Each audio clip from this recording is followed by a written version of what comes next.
2-4 દિવસ પહેલાં એક ધારાસભ્યશ્રીએ વિધાનસભામાં પ્રશ્ન કર્યો કે ધારાસભ્યોનો પગાર વધારો કરવામાં આવે, ધારાસભ્યોને પેન્શન આપવામાં આવે અને ધારાસભ્યશ્રીને ગાંધીનગરમાં 300 વારનો પ્લોટ આપવામાં આવે.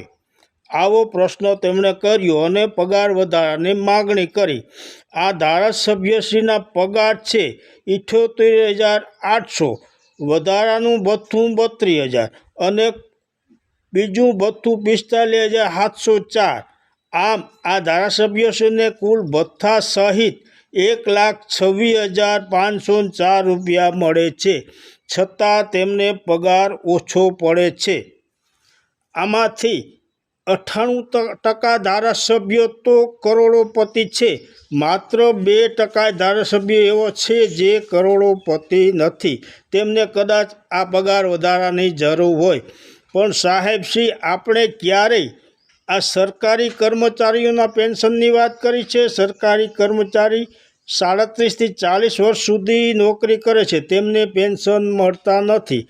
તેમનો પ્રશ્ન આપે ન ઉઠાવ્યો. અને અત્યારે આ પેન્શન પદ્ધતિ અને સરકારી કર્મચારી તો પગાર લે છે, પરંતુ કોન્ટ્રાક્ટર તરીકે કામ કરતા કર્મચારીઓને કેટલું મળે છે? માત્ર 30 થી 35 હજાર. તેઓ આ 30-35 હજારમાં પૂરું કરી લે છે. તો આ ધારાસભ્યશ્રીએ કેમ પ્રશ્ન આ બાબત ન ઉઠાવ્યો કે સરકારી કર્મચારીને પેન્શન આપો અને આ કોન્ટ્રાક્ટ પદ્ધતિથી કામ કરતા કર્મચારીઓનો પગાર વધારો કરી આપવામાં આવે?